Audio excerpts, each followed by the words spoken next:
Now we start accounting terms. अब simply बहुत सारी चीजें बिजनेस में ऐसी है जिसको हम जानते हैं, बट अकाउंटिंग लैंग्वेज में उनके कुछ अलग नाम है, उसको बोला जाता है अकाउंटिंग टर्म्स। वो हम अब डिस्कस करेंगे इस वीडियो में।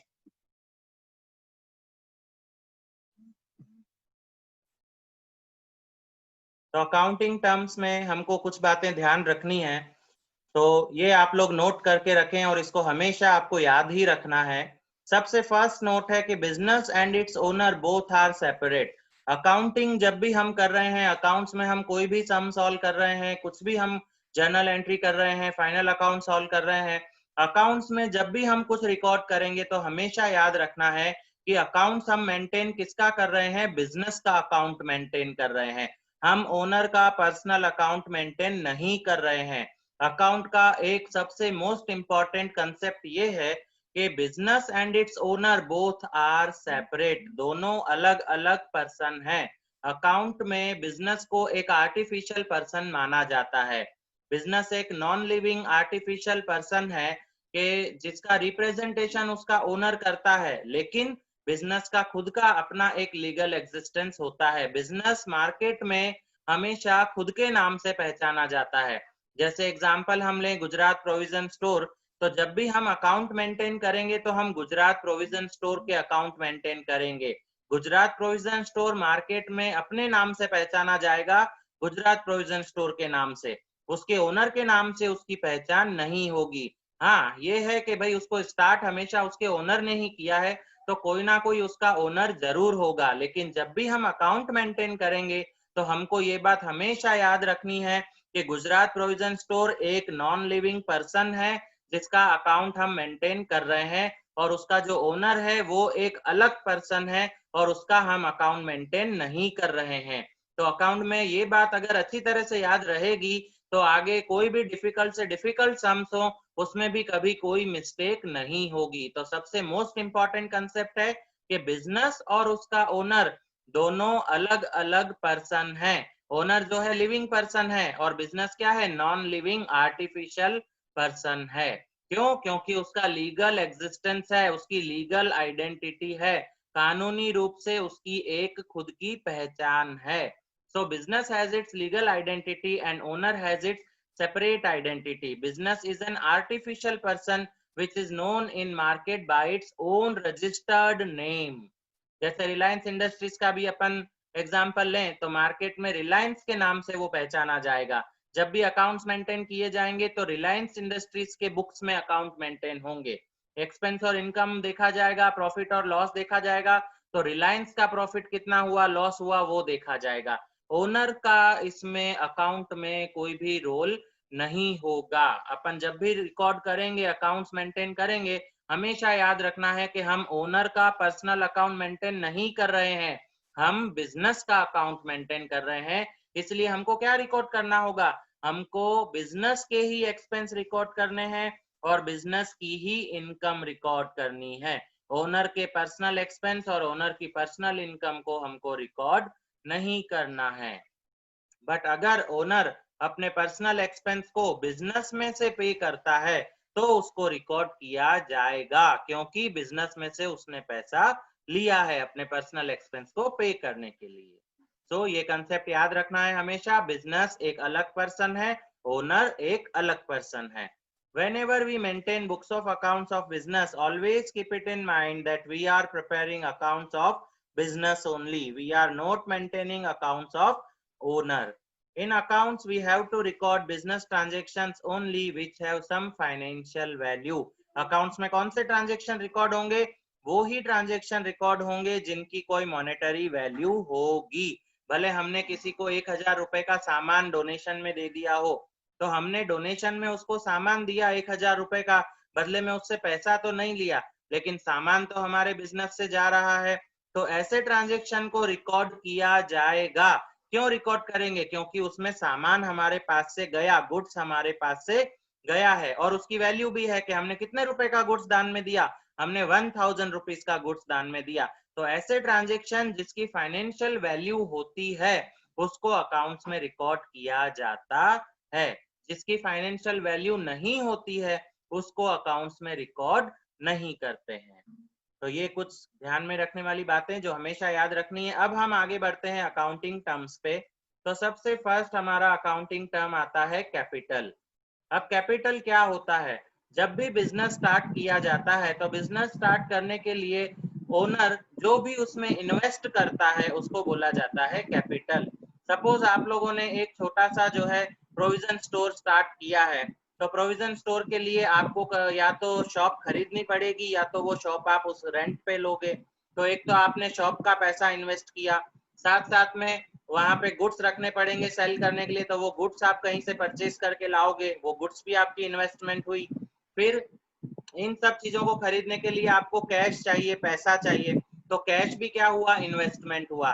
तो ओनर बिजनेस में जो कुछ भी इन्वेस्ट करता है, चाहे कैश इन्वेस्ट करे, गुड्स इन्वेस्ट करे या कोई एसेट्स इन्वेस्ट करे, तो उसको बोला जाता है कैपिटल। जैसे आप लोग गुड्स लेके आए, आपका प्रोविजन स्टोर है, तो अब सारा गुड्स रखने के लिए आपको फर्नीचर बनवाना पड़ेगा अपने शॉप में, तो वो फर्नीचर जो आपने बनवाया वो आपकी एसेट है, तो वो एसेट के लिए भी आपने पैसा इन्वेस्ट किया, तो इन्वेस्टमेंट हुआ, तो उसको हम क्या बोलेंगे?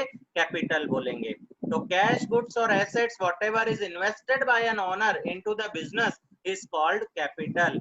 जैसे आप बिजनेस स्टार्ट कर रहे हो और 10,000 रुपए आपने कैश बिजनेस में रखा, 50,000 का फर्नीचर लेके आए, तो टोटल आपने इन्वेस्टमेंट कितना किया? 60,000 का आपने इन्वेस्टमेंट किया। तो ये जो 60,000 है ये आपके बिजनेस का कैपिटल है। ओनर का कैपिटल नहीं है, किसका कैपिटल है? बिजनेस का कैपिटल है। बिजनेस को ये कैपिटल मिला, किसने दिया? ओनर ने दिया है। ठीक है, तो कैपिटल का मतलब क्या हुआ? जो कुछ भी ओनर बिजनेस में इन्वेस्ट करेगा उसको बोला जाएगा कैपिटल। कैपिटल के बाद अपन सेकंड अकाउंटिंग टर्म में जाएंगे, तो सेकंड आता है ड्राइंग्स। अब ड्राइंग्स का मतलब क्या होता है? कैश और goods whatever is withdrawn bye an owner from the business for personal use, it is called drawings. अगर आपका प्रोविजन स्टोर है और सपोज आपको घर में किसी सामान की जरूरत है, आप अपने शॉप से ही थोड़ा सा गुड्स लेकर के और घर पे आ जाते हो, घर के काम के लिए उस गुड्स को दे देते हो। सपोज आपने 500 रुपीज का गुड्स अपने शॉप से लेके और अपने घर वालों को दे दिया घर में काम लेने के लिए, तो वो आपका ड्राइंग्स होगा। ओनर जो कुछ भी अपने बिजनेस में से विड्रॉ करता है, चाहे वो कैश विड्रॉ करे चाहे वो गुड्स विड्रॉ करे, तो उसको बोला जाता है ड्राइंग्स। विड्रॉ किया, क्यों विड्रॉ किया? पर्सनल यूज के लिए, अपने घर के काम के लिए उसने अपने बिजनेस में से विड्रॉ किया है, तो उसको बोला जाएगा drawings. For example, owner has withdrawn ₹500 and goods of ₹1,000 for household use or personal use from the business, so it is known as drawings। और owner has paid ₹500 of daughter's school fee। अब देखो, अपनी daughter के school fee उसने पे की है owner ने, तो डॉटर जो है बिजनेस का पार्ट नहीं है, डॉटर उसका पर्सनल रिलेशनशिप है। तो पर्सनल रिलेशन से रिलेटेड जो भी खर्चा वो कर रहा है, अगर वो खर्चा बिजनेस से किया जा रहा है, तो उसको भी क्या बोला जाएगा? ड्राइंग्स बोला जाएगा। उसने 500 रुपीज अपने डॉटर की स्कूल फी पे की है, बट कहाँ से पे की है? बिजनेस में से पे की है, तो इसको भी क्या बोला जाएगा? ड्राइंग्स बोला जाएगा। तो ड्राइंग्स का मतलब क्या हुआ? जो कुछ भी ओनर ने अपने बिजनेस में से लिया है, विड्रॉ किया है, पर्सनल यूज के लिए विड्रॉ किया है, उसको बोला जाएगा ड्राइंग्स। फिर थर्ड में हम पहुंचते हैं, तो आता है ट्रांजेक्शन। ट्रांजेक्शन का मतलब होता है एक्सचेंज, लेन देन। हम गुड्स के बदले में पैसा देते हैं, पैसे लेकर के गुड्स देते हैं, किसी के पास से सर्विस ले रहे हैं उसको पैसा दे रहे हैं, किसी के पास से पैसा ले रहे हैं और उसको सर्विस दे रहे हैं।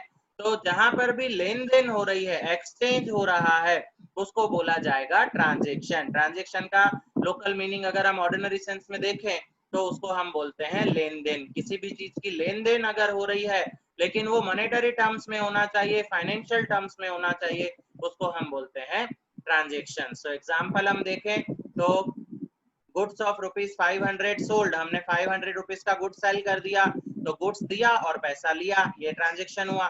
परचेज मशीन ऑफ ₹200, मशीन खरीदा, मशीन आया और हमने 200 रुपीज दिए, तो ये भी ट्रांजेक्शन हुआ। So goods and cash given as donation.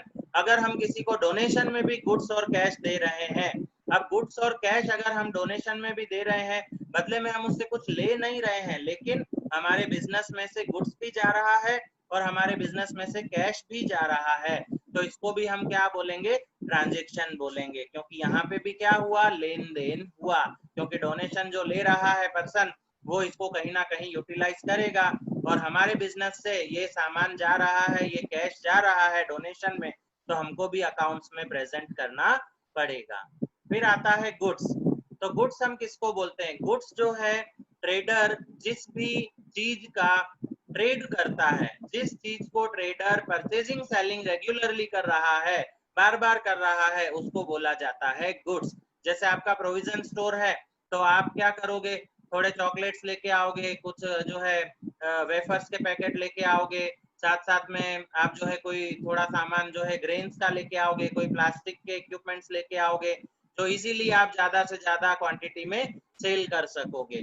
तो जो चीज आप खरीद के लाए हो, लेकिन क्यों खरीद के लाए हो, खुद के यूज के लिए नहीं लाए, सेल करने के लिए खरीद के लाए हो, उस चीजों को बोला जाएगा goods. So things which are used for purchasing and selling in business by trader are known as goods. Things which are purchased at low price and sold at a high price for earning profit are known as goods. For example, owner of provision store keeps many things like wheat, rice, ready-made packets of chocolates, packets of kurkure, etc. for selling in his shop. These all things are known as goods of provision store. तो जितनी भी चीजें owner अपने business में लाया, पर क्यों लाया, सेल करने के लिए लाया है, उसको क्या बोला जाएगा, गुड्स बोला जाएगा। एक एग्जांपल और देखें गुड्स का, तो जैसे फर्नीचर ट्रेडर है जो फर्नीचर बनाता है या फर्नीचर को सेल करता है, तो furniture trader keeps would and making furniture for customers, so it is goods for furniture trader. अगर प्रोविजन स्टोर वाला फर्नीचर लेके आता है तो वो फर्नीचर को सेल करने के लिए नहीं लाएगा, वो अपने बिजनेस में फर्नीचर का यूज करेगा, तो वो उसका गुड्स नहीं हुआ। प्रोविजन स्टोर वाले के लिए वो फर्नीचर क्या हुआ, उसकी प्रॉपर्टी हुई, उसकी एसेट हुई, क्योंकि वो फर्नीचर को प्रोविजन स्टोर में सेल नहीं कर रहा है, वो फर्नीचर को यूज कर रहा है, कंज्यूम कर रहा है। लेकिन जो फर्नीचर का ट्रेडर है वो फर्नीचर बनाता भी है और रोज रोज फर्नीचर सेल भी करता है, तो उसके लिए फर्नीचर क्या होगा, गुड्स हो जाएगा। तो ये एक छोटा सा डिफरेंस है एसेट्स और गुड्स के बीच में, जो बहुत अच्छी तरह से याद रखना है।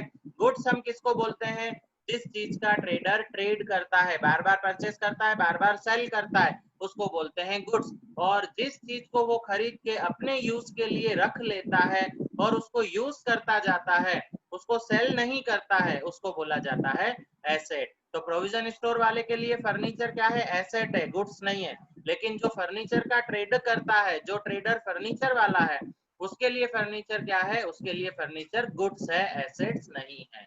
फिर अपन आते हैं आगे एसेट्स पे। तो things which can be converted in cash in future by selling is known as asset. ऐसी जितनी भी चीजें हैं जिसको हम फ्यूचर में सेल करके कैश में कन्वर्ट कर सकते हैं, उसको बोला जाता है एसेट। जैसे एग्जाम्पल अपन ले, owner of provision store use table, chair, weight machine, computer to record accounts etcetera. जैसे ओनर जो है वो वेट मशीन भी यूज कर रहा है, टेबल चेयर भी यूज कर रहा है, तो उसको हम क्या बोलेंगे, एसेट बोलेंगे। क्योंकि प्रोविजन स्टोर में वो टेबल चेयर तो सेल नहीं करेगा, वो वेट मशीन तो रोज यूज करता है अपने सामान को वेट करने के लिए, गुड्स को मेजर करने के लिए, तो वो उनको यूज कर रहा है, तो वो उसकी एसेट्स है। और अगर ये एसेट्स पुरानी हो जाती है तो फ्यूचर में वो उसको सेल करेगा, उसको कैश मिल जाएगा। तो फ्यूचर में ये चीजें कैश में कन्वर्ट हो सकती है, उसको बोला जाता है assets. So these things are purchased by an owner to use in business but not to sell or not for earning profit. So these things are assets. Example, furniture, machinery, stock of goods, cash balance, bank balance, debtors, investments, etc. ये सब ऐसी चीजें हैं जो थोड़े time में या बहुत लंबे टाइम में कभी ना कभी कैश में कन्वर्ट हो जाती है, तो इसको बोला जाता है एसेट्स।